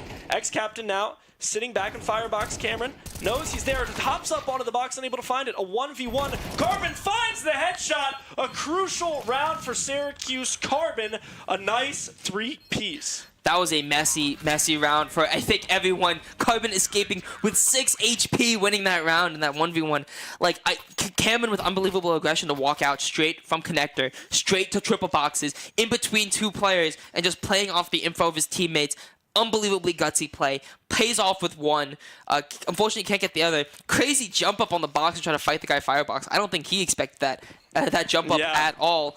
Unlucky that he was unable to get the kill. What an insane clip if he were. But Carbon, the highlight, has been playing so well in both these maps. He's been, I think, Syracuse's best player as far as impact kills and swinging rounds for the side of Syracuse. As things slow down way much. Here, the mid push that you were talking about before. And it's going to be on Carbon again, as it seems like they're going to walk towards Cat. Carbon throws the molly, bounces off the wall, going to force RIT to slow down a little bit. They start working in ladder. Barry with this up here. Oh, the timing. The hit going to come out. Carbon now. Last line of defense. Oh, team kill underway. Carbon does the damage. Ex-Captain finishes it up. Swings out with the nade in the hand. Bird able to find it. A 4v3 for Syracuse. Bird, getting timing. Gonna fall. Barry as well. Now, the old guard of Syracuse, Cameron and Senshi. A 2v3. Great nade. 20 HP for Cameron. Full HP for Senshi against 3 members. For RIT, that nade is going to come in and do massive damage. Hoax from bench, finds first on to Cameron. Senshi, able to find the trade. Reloads. Doesn't quite find it. Ex-Captain from the left, able to get the timing, get the peek, and get the round. Yeah, Senshi unable to quite find the same magic that he did on the 1v4 retake on Nuke. But another messy round. I think a lot of these rounds have come down to there's mollies and smokes everywhere, flashes everywhere, nades flying, and everyone's just kind of running through it all to try to find these kills. And that's definitely another example of that, is Carbon throws the molly. RIT doesn't care. That's the CT molly for you. As in case the viewers don't know, the CT molly does significantly less damage than the T-side molly. A weak buy from Syracuse. Carbon able to sneak into ladder with that deagle. Barry, the sole rifle on Syracuse. Would need a big round here if Syracuse hope to win. Good nade, I think. It just chunked Koza and Hoax down to 40 HP. Seems like the push is going to come in through connector. Senshi going to be hiding in on this A site with this MP9. The molly's going to go into Firebox. So Senshi's still good. Barry able to find one. Senshi was forced out by that molly. Ooh. Barry traded out by Benji, the only rifle from Syracuse, able to do some damage. But look, they're all kind of low HP. This is a winnable round for Carbon and Bird. For Carbon.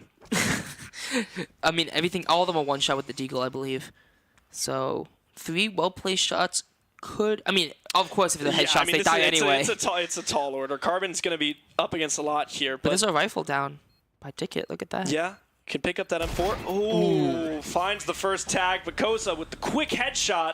Syracuse down 7-4, moving into the last round of the first half. That's a tough one if you're Syracuse to lose. I mean, Syracuse forced up into that round, kind of playing for the tie at the half. Now, absolutely, totally broke.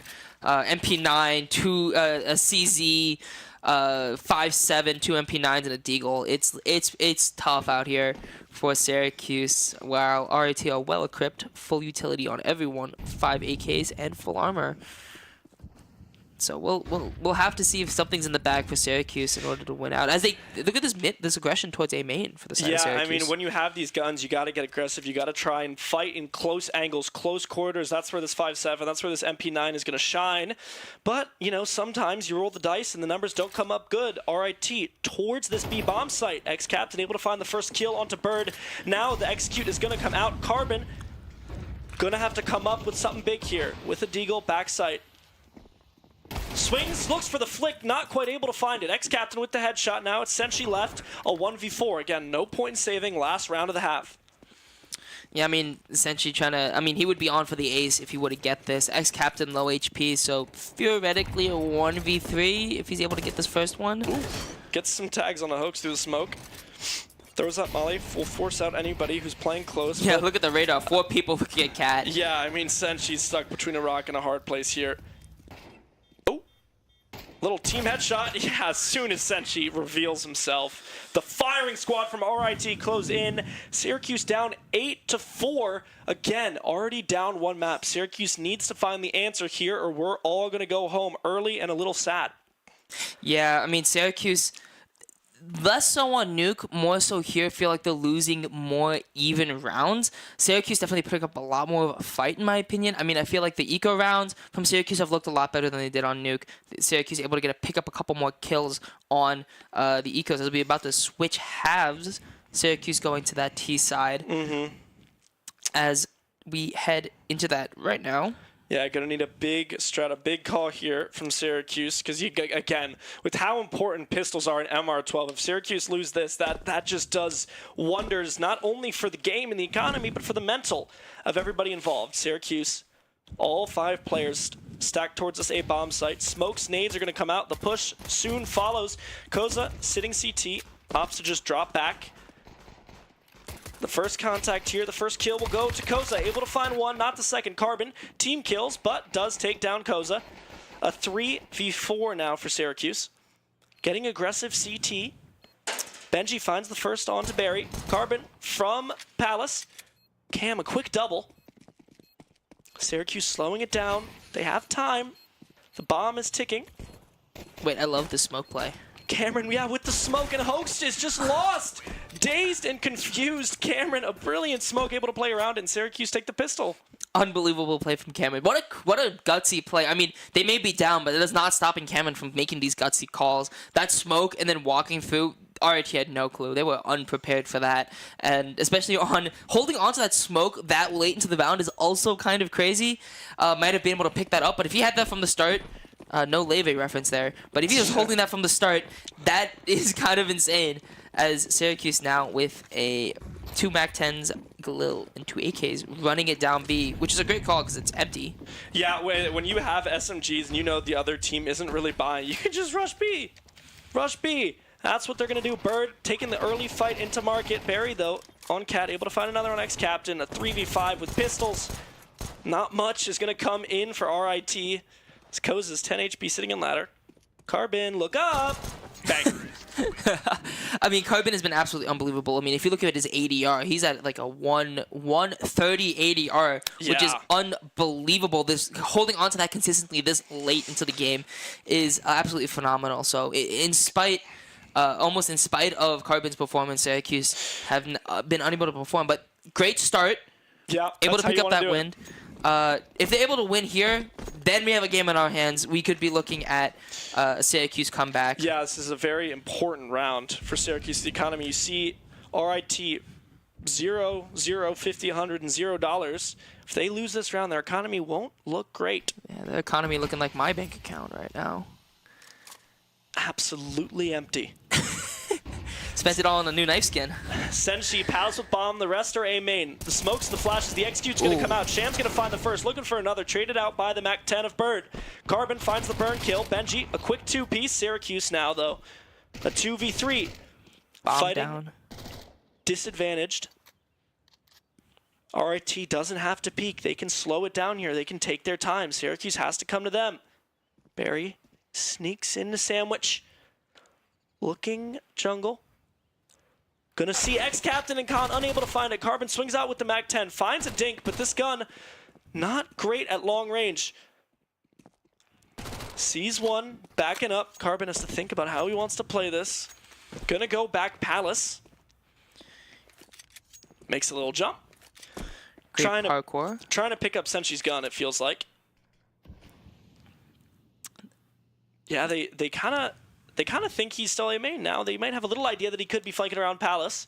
I love this reposition. You do have someone watching it, but he swings out. Is he going to know that there's someone close? Doesn't quite matter. X-Captain with that A1S, able to get the kill on the Carbon, make it 9-6. Not necessarily the end of the world for Syracuse. Syracuse have money. I think the MAC-10s were holding them back that round. If they have AKs in their hand, we're dealing with a totally different round. But you'd like to see a little more with full utility from the side of Syracuse, able to take more space. They barely made it past Sandwich. unable to even get towards the site. That's not something you'd like to see out of your A exec, which should be bread and butter at this point. At least getting on the site should be. The retake's a different story. As Syracuse realizing that, opting for a different strategy. Yeah, they're gonna go mid. They're gonna really put a lot of bodies towards mid, try and get control of that, and then see where the round takes them. RT don't want to give it up without too much of a fight, but you know they have to. Such is life. C'est la vie. In the Counter-Strike world. Syracuse throwing more smokes, trying to set up for a take somewhere. They smoke window, so they don't have to worry about that angle. Smoke top con, going to provide Syracuse some space to work up. The nade absolutely chunks Cameron. Woof. Hate to see that for Syracuse. Yeah, RIT playing patient. They're buttoning down. They have one pushed up into A main. Now, Oh, Sham might catch him out here. yeah, Carbon. Wait, he senses it. He senses it, swings out, finds the headshot. Clutch kill from Carbon. Gives them the advantage here. Yeah, that looks like they're going to accelerate towards this A site now. Yeah, Senchi's gonna swing out. Koza, though, able to find the flick. The nice headshot equalizes. Carbon puts that bomb down. Yeah, there's no utility on the side of Syracuse. This is tough. But Barry, that's how you want to start it. One flash. Look at the tuck. Bird spots the shoulder. There's two mid. Flicks up, finds the one. Spray transfer doesn't quite come through, but there's another one con. Falls to X-Captain. Carbon now has been the man for Syracuse. Doesn't quite find the first spray. Low HP. X-Captain coming up from the right. Carbon isn't quite able to find it. X-Captain clutches up. It's hard to fault Carbon there, but the real culprit for this round for Syracuse was the lack of utility going into the post plant. Going to the post plant, they had one flash in total on the side of Barrier. Using that molly on CT in lieu of any smokes, I mean, without that utility, Syracuse are unable to reposition, causing them to get pinned down in connector, which led to them getting double swung in connector and both dying, only getting one kill in return, leaving Carbon in a 1v2. So, needless to say, lack of utility was the culprit for Syracuse's loss there, as a tactical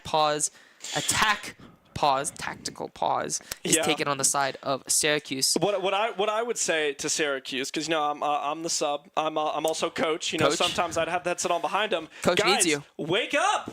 Wake up! RIT drove to be here. This is a big match. You can't just lose like this. Wake up. Start finding kills. I don't care how you do it. I don't think Syracuse is getting outclassed from like a tactical perspective here. They just have to find their confidence. Yeah, Be confident, guys. I mean, this is the hardest opponent Syracuse has faced in league play and at the collegiate level. So they're the most comparable in skill level to Syracuse and in play style. So it's very interested to see Syracuse struggle here. I mean, this is their first challenge. RIT plays facing harder opponents before. Yeah, another one tucked cat. Carbon, Another a quick two for Carbon. two-piece. Hey, Carbon's doing it all here. He just needs some help from his team. Sham with the deagle. Finds two. Looking for the third. Sham absolutely fries Syracuse a three-piece after the tack pause. Things are looking dire. Yeah, Syracuse, now their economy is in a rough spot looking at the 12th round there. Syracuse, I mean, if you're Syracuse right now, you kind of have to throw everything at the cardboard box at RIT and see what works, as there is A tack another pause from timeout. RIT. Interesting here. I mean, I think if you're RIT, I think the rationale is we don't want to get too carried away. They might have noticed that round that RIT were playing for kills a little bit. I mean, when you're up and you look like you're on a roll, the inclination. You can the term is overheating. This is true. You can overheat. You're feeling good. You hit a few nice shots. You overheat. You start making stupid plays. You push where you shouldn't.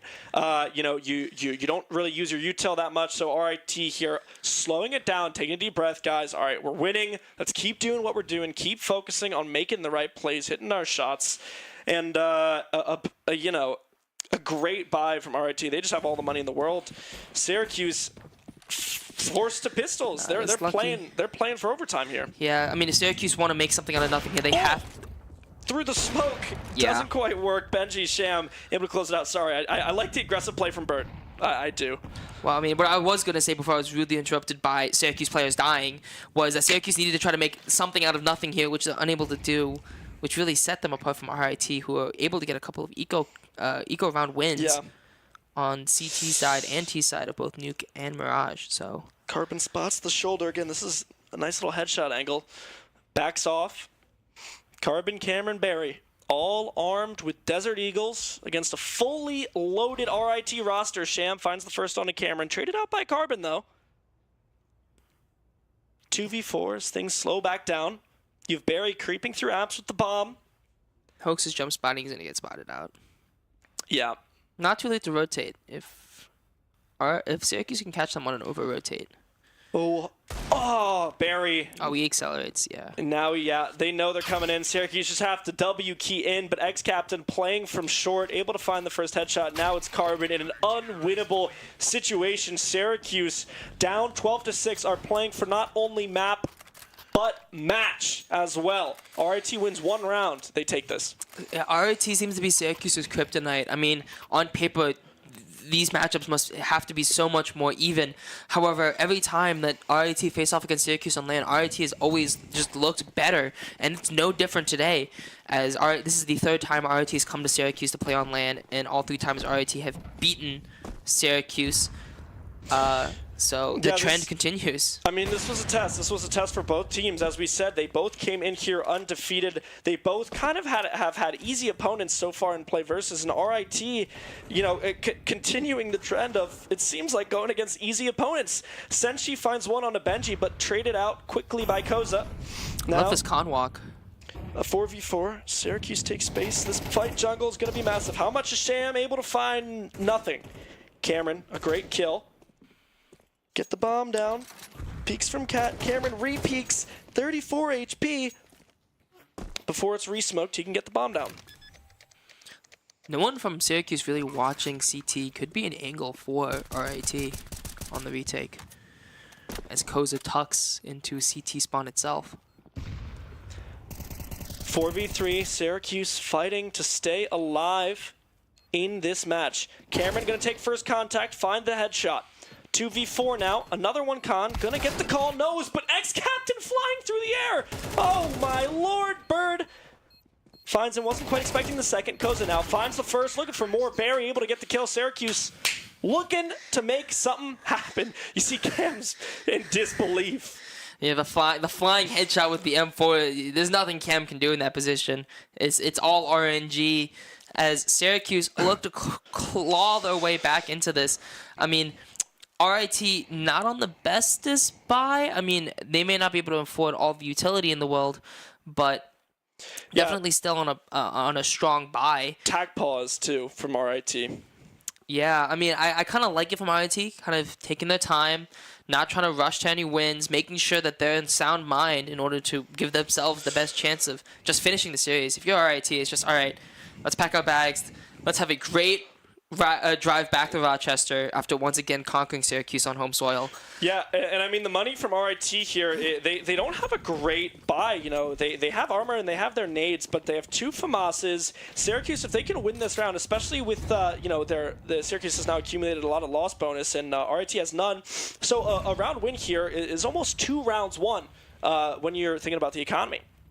This is absolutely true. Although RIT have shown their competence on the eco buys and low buys, having won a couple of them themselves. Oof. But you'd like to think Syracuse have shaped up, as that's one you'd want back. Hit here coming in from B. X-Captain playing Get Right, able to find 2 before he's traded out by Cameron. The captain, or excuse me, the player, now Barry, finds another. 3v3. Sham with that off, trained on Great Molly. bench. Yeah. Molly's going to force it out. The smoke, the other side of Market. And now we slow down into the post plant. 3v3. RIT looking to close it out right now. They don't want to play any more rounds. Sham creeping up with this op. Oh, Cam hears Gonna it. swing. Yep, Cam finds the first headshot. Swing, looking for a second. Now on site, Barry from bench finds the cross. Syracuse, if you were ever going to come back and win, that is how you want to do it. Cam's had enough. He's been on a heater his last 2 rounds, hitting every shot that he's need to, and that's exactly what you expect out of a guy like Cameron.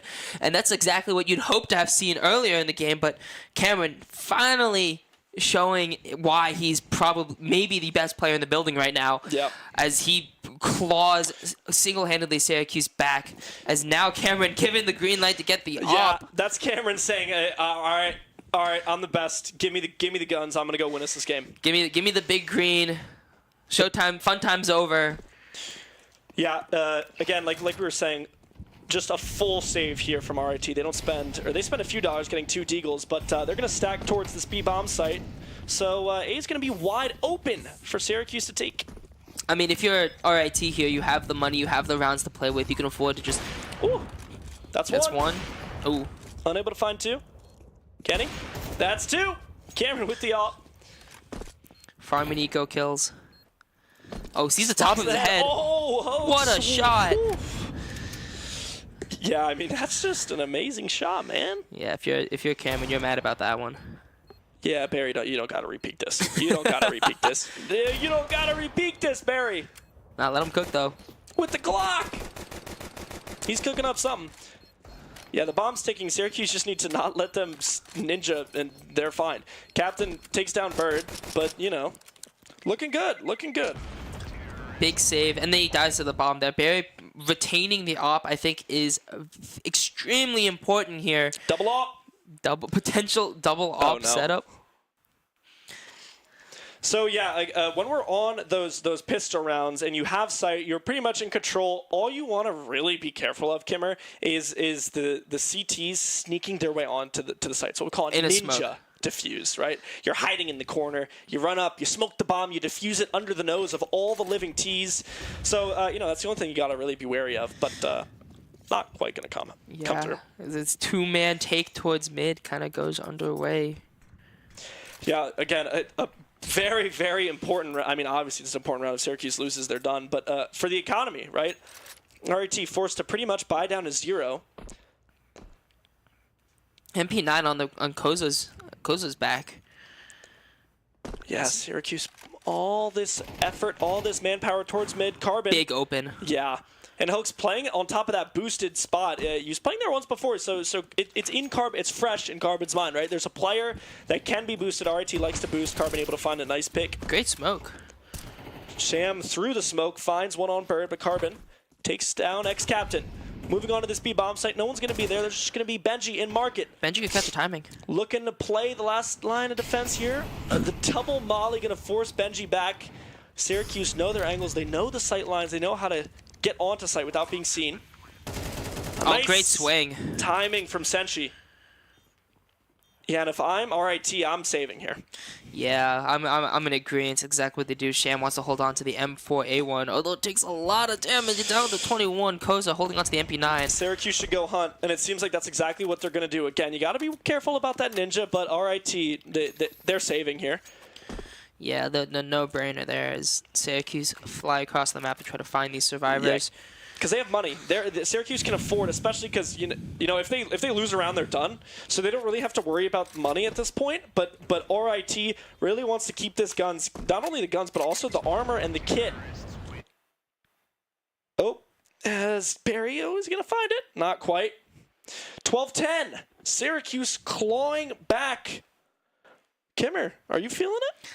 I'm cautiously optimistic on the side of Syracuse. They're on a roll here a little bit. Syracuse, I mean, those are a couple big rounds. They look very strong on their T side. Calling a timeout, make sure the overheat doesn't happen. And now, kind of talking over the next 2 rounds. I mean, for the side of RIT, their economy is kind of scrambled at the moment. They're on a very weird half eco buy with. I mean, you kind of have to buy a little bit around the guns that were saved. Give themselves a little bit of a shot with some utility, but it looks like Sham and Kozo holding onto their guns, not passing it around to anyone else, and they're going to do their best to use those guns the best they can. Yeah, and I mean, Syracuse, they just have to play smart here. They just have to play solid. They have to play with each other, around each other, and they have to not put themselves in positions where these pistols in this MP9 can succeed, right? You have to know where you're going and where the opponent will try and be given the guns that they have. As a very crucial round is underway. Eco buy. Oh, and they're just pushing mid. They're taking the fight right to Syracuse. Carbon gets spotted out. That's another gun to the side of the CTs. They push out A main. Bird able to swing from Palace and find the first onto Benji. Equalizes it now for V4. That nade should come through with some big damage. Takes Koza down to 60. Bomb down. And Barry playing here, gonna peek, spots the head of Koza before he retreats.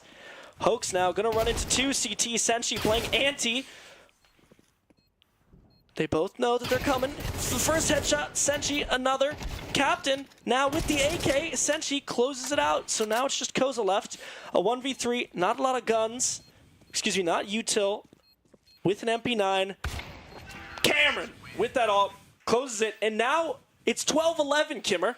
Syracuse wins one more round, and we're in overtime. Yeah, this is a tough one. I mean, RIT now on a full buy. This is the true test here. Does Syracuse have it to claw it back to force an overtime here? Yeah. We'll just have to wait and see. This is an absolutely, I cannot stress how good of a comeback this would be. Syracuse would have a lot of momentum headed into overtime, but both these teams on a full buy. Full nades, full util, kits on everybody but Sham. Syracuse opt to push it towards mid. Benji gonna take down Carbon through the smoke. Syracuse doesn't love the way this round started, but it's not about how you start, Kimmer, it's about how you finish. Exactly. Syracuse down in the 5v4. I mean, they're going to look like they're going to try to reposition. Still trying to decide what they want to do. It looks like they're gearing towards an A hit. Yeah. But all Koza could make or break this for them. comes down to this. Cameron unable to find the kill onto Sham. A 3v5 now. Syracuse pushes into the site. Bird no Sham is CT. Koza 1. Now it's just Barry left against 5 to keep their hopes alive. Swings out, trying to fight. The nades come in. Swung by Benji, who finds the frag. And RIT say no to Syracuse. Take map 2 and take this match. Yeah, I think Syracuse have a lot to learn from this experience. This is the toughest opponent they've faced in PlayVS so far. Outside of a LAN they went to in Philadelphia, these are the toughest opponents they've faced all year. And it looks like the predictions in the comments from RIT hold true as handshakes go all around. And Syracuse fielding a somewhat of a comeback here. I mean, it just started with strong pistol rounds from the side of RIT. I think Syracuse won only one pistol round across 2 maps. And I mean the comeback, while a valiant attempt, you can't expect to always be able to win like that, right? You go down 12-6. That's not the recipe for winning Counter-Strike games. And RIT was able to just kind of buckle in and figure it out. I love the mental resilience on the side of Syracuse to move past Nuke after honestly dismantling on their own map pick. Be able to rally back, pick up some early rounds on Mirage before faltering again into falling into bad habits, potentially poor communication on the side of Syracuse, and at the end of the day, just not hitting their shots when they needed to. Yeah. Results in what we've seen before us, with Syracuse making a big comeback, and I love it. Shows great signs for Syracuse. It shows what they're capable of. However, if they're able to kick it into that gear earlier in the game, not put themselves in a position where they have to have a comeback, I see a lot more on the side of Syracuse going forward. Yeah, definitely not the result you wanted to see if you're a fan of the Syracuse Orange, but it is the result. We have RIT driving up. Big shouts out to RIT for coming up and making this lane. Because normally in the PlayVS conference, this is just all online play. This is a regular season game, mind you. This is a regular season game, and that LAN experience, it's important to get everybody here. And at the end of the day, we're all just playing the game we love. We're all just playing Counter-Strike. Absolutely. Syracuse and RIT have had a long-standing relationship, playing together. Yeah. This friendly, at times unfriendly rivalry with each other to battle to see who's the best team in upstate New York, and I guess in New York in general. Yeah. And at the moment, it looks like RIT. Yeah. RIT, not just this one under their belt, but do not fear, because the Syracuse Orange's Counter-Strike season is not over. Far from over. But the match is over for tonight. So big shouts out to RIT who coming up. Big thank you to Prod, everybody who made this wonderful match happen. For myself, for Kimmer, we bid you adieu. Have a good night.